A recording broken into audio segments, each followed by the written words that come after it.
I'm greatly troubled, greatly worried that the prediction some years ago that Nigeria will become a failed state has actually come to pass. Some of the indices of a failed state are when non-state actors possess equal or stronger or more potent power than a legitimately constituted government. Power of violence, instruments of coercion and violence, as we are saying now. That's one of the greatest signs of a failed state. One of the other greatest signs is when the failed state is looking like amoebic, that is formless, shameless. In the secondary school, we were taught biology. I still remember Spirogyra. I still remember Paramecium candantu and Amoeba protus. And then Spirogyra, a green filamentous algae. What we are seeing in Nigeria is that the country itself has become amoebic, in which case formless. It's in a state of void, the type of void that God beheld before he breathed life into everything that came in. Chief, so people are saying the country is failing. We are really not congealed as a state. People are saying the country is failing. Are you categorically stating that it has failed? It's failed. It's failed. Listen, when from Kagara to Kankara, from Jangebe to Chibok to Dapchi, people to Kaduna, people are being picked up like lizards every day and being killed or taken hostage or kidnapped. A youth in these perilous times, continue to speak up. Heavens will not fall.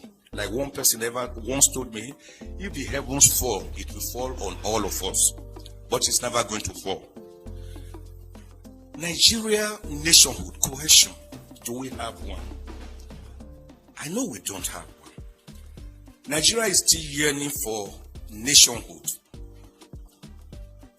After her independence since 1960.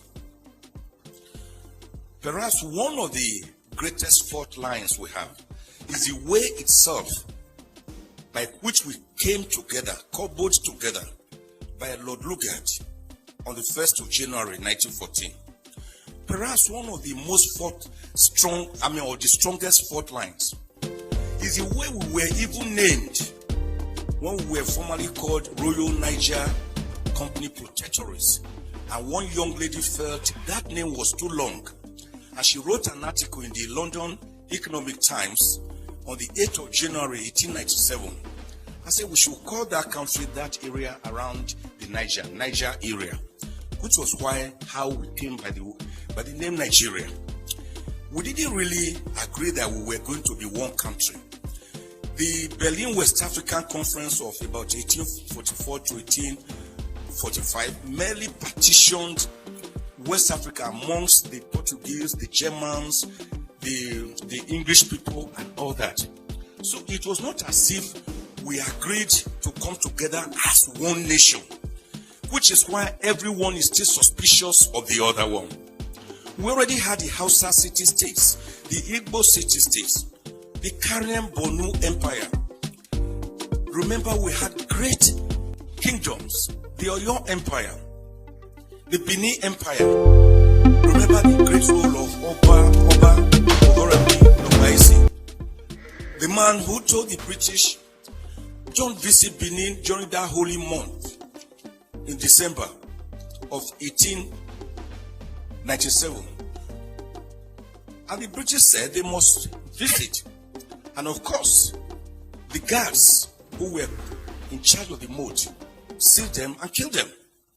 That was what led to the infamous Benin punitive expedition of 1898, February, led by the British, who led 1,200 troops. Didn't we know about people like great kings like Oba or like King Jaja of Opobo? They were already there. Moremi, Queen Idia. So we had our set ways of life, and we were happy before the British came with their mercantilism, holding the Bible in one hand, and of course, slave trade on the other hand.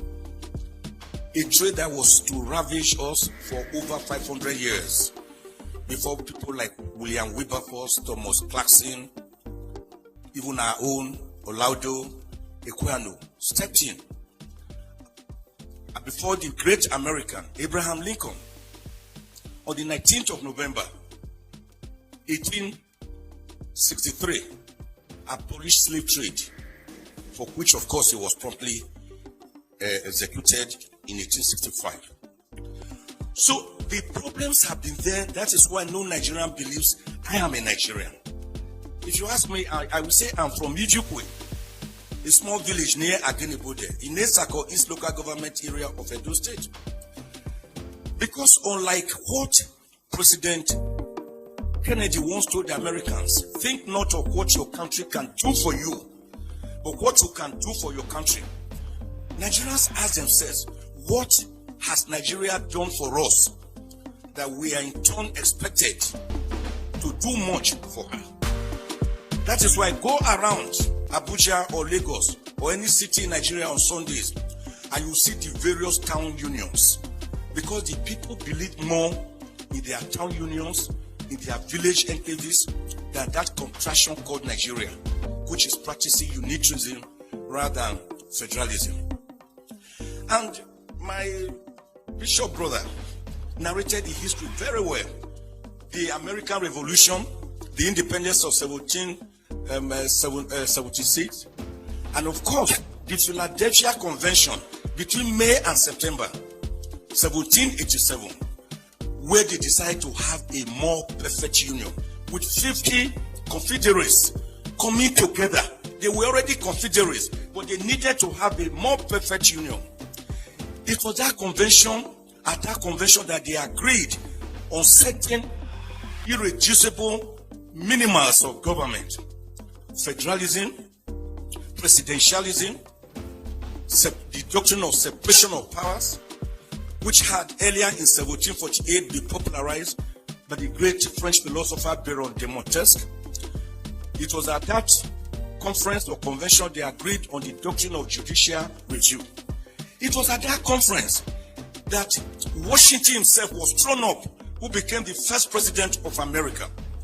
It was at that conference you had the great federalists like Alexander Hamilton, John Jay, Thomas Jefferson, James Madison, great Americans that wrote the American Constitution, which today has just about 27 amendments and about 7,891 words.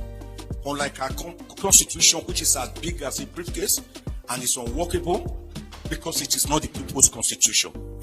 Now, what happened at that conference is that the people decided to come together to believe in a document, in a constitution, which was people-driven. After the 50 states came together, 36 states, and then subjected it to a referendum. So I've always asked the question, why is Nigeria, why are we afraid of that word referendum when we hear of a referendum, plebiscite? Didn't we do it here at least in 1963 on the 10th of August when the Midwest region was separated from the Western region to become the fourth region in Nigeria? So referendum is not something we should be afraid of. The process by which a constitution comes into being is even more important than the contents of that constitution, which is why Nigeria derived the present constitution of 1999, that is actually Decree number 24 of 1999. So the American Constitution was people-driven, unlike the Nigerian Constitution, there was a militarily imposed constitution. It can never ensure the legitimacy, the credibility, the believability, and the autonomy of the people, because it is not autonomous. It is not people driven. So Egypt did it. They had their own constitution. Iraq, Iran after a referendum, Kenya, South Africa, Morocco, Tunisia, Eritrea. Why can't we have our own constitution? It is not that it will solve all the problems, but it will be the beginning of the solution to the problems, so that mutual respect will come in.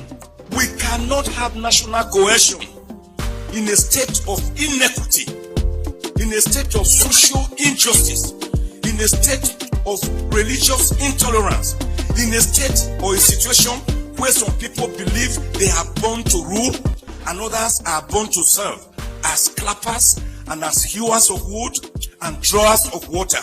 Let me end, sir. Since you are warning me, the way late MKO Abiola put it, I always like to mimic it. Great Nigerian who won the presidency but was murdered and he never reigned for one day. He said, you cannot begin to talk about peace. There are different types of peace. In fact, the most peaceful place on earth is the graveyard, the cemetery. But that is not the kind of peace we want.